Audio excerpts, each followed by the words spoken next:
Audio Jungle.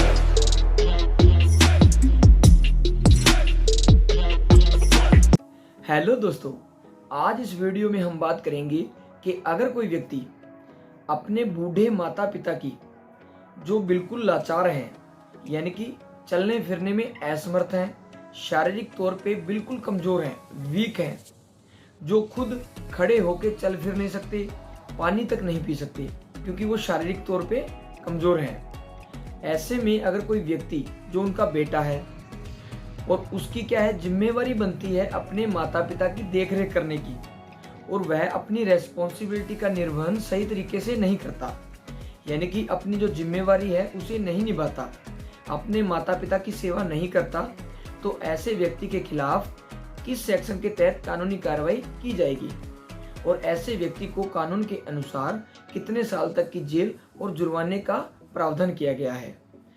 For example अगर बात करें दोस्तों, मान लीजिए एक ऐसा व्यक्ति जो बिल्कुल ओल्ड एज है, यानी कि बूढ़ा व्यक्ति है, अब चाहे वो मेल है या फीमेल है, यानी कि माता है या पिता है या माता पिता दोनों हैं, जो भी बूढ़े व्यक्ति हैं उनकी जो देखभाल की जिम्मेवारी बनती है वो उनके बेटों की बनती है, उनके बच्चों की बनती है, या फिर उन व्यक्तियों की जिम्मेवारी जो देख रेख की है वो जिस व्यक्ति को सौंपी गई है उस व्यक्ति की जिम्मेवारी बनती है। अब क्या होता है कि जो बूढ़े माता पिता है वो काफ़ी ओल्ड एज है और शारीरिक तौर पे वीक है क्योंकि वो काफ़ी बूढ़े हैं, वो चलने फिरने में असमर्थ है, वो कहीं पे भी आ जा नहीं सकते क्योंकि उनका जो बॉडी सिस्टम है वो बिल्कुल वीक हो चुका है, वो काफ़ी कमज़ोर है और वो अपनी जो क्या है देखभाल नहीं कर सकते, खुद खड़े होके पानी तक नहीं पी सकते, इतने कमज़ोर है, इतने निर्बल है क्योंकि वो शारीरिक तौर पे निर्बल हो चुके हैं। अब ऐसे व्यक्तियों की जिम्मेवारी जिन पर बनती है, चाहे वो बेटा हो चाहे किसी को भी सौंपी गई हो, अगर वो व्यक्ति अपनी रेस्पॉन्सिबिलिटी का पालन नहीं करता, अपने माता पिता की सेवा नहीं करता, उनकी देखभाल नहीं करता, तो ऐसे व्यक्तियों पर आईपीसी के सेक्शन 491 के तहत कानूनी कार्रवाई की जाती है। दोस्तों ठीक इसी प्रकार मान लीजिए अगर कोई बच्चा है, किशोरावस्था में है, कोई बालक है, छोटा बच्चा है, 2 साल का, 4 साल का, 5 साल का, कोई भी छोटा बच्चा है, अब उस बच्चे की जो जिम्मेवारी है वो उसके माता पिता की बनती है। बच्चे को नहीं पता कहाँ जाना है, कहाँ आना है, कैसे रहना है, कहाँ पे बैठना है, कहाँ खड़ा होना है, तो ये सारी जिम्मेवारी उसके माता पिता की बनती है। ऐसे में अगर वो बच्चा कहीं सड़क पे चला जाए, किसी भी बाइक गाड़ी के आगे आ जाए या आने के चांसेस बन जाए, तो ये जो रेस्पॉन्सिबिलिटी है ये उसके माता पिता की है, उनकी कमी की वजह से ऐसा होता है। ठीक इसी प्रकार मान लीजिए अगर कोई बच्चा ऐसा है या फिर कोई व्यक्ति या कोई मेल फीमेल जो भी कोई ऐसा व्यक्ति है जो मानसिक तौर पे कमजोर है, बीमार है या शारीरिक तौर पे वीक है, बिल्कुल दुर्बल है,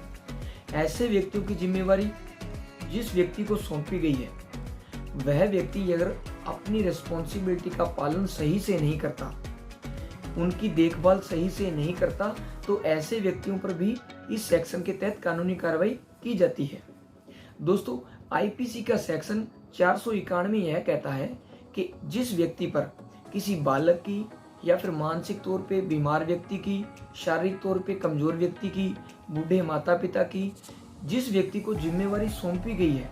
अगर वह व्यक्ति अपनी जिम्मेवारी का पालन सही से नहीं करता,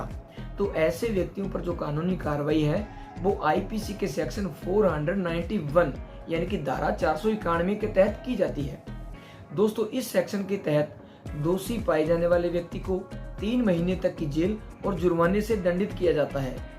और दोनों से भी दंडित किया जा सकता है, यानी कि जेल और जुर्माने दोनों से दंडित किया जा सकता है। दोस्तों यह जो ऑफेंस है, यानी कि यह जो अपराध है, यह गैर संज्ञेय अपराध है, यानी कि नॉन कॉग्निजेबल ऑफेंस है, जो बेलेबल है, यानी कि इसमें बेल मिल जाती है। दोस्तों ऐसे अपराध के अगर विचारण की बात करें, यानी कि ऐसे अपराध में जब विचारण होता है तो वो किस कोर्ट में होता है, तो दोस्तों ऐसे केस का जो ट्रायल है वो मजिस्ट्रेट साहब की कोर्ट में चलता है। दोस्तों ऐसी और कानूनी जानकारियों के लिए प्लीज चैनल को लाइक और सब्सक्राइब करें।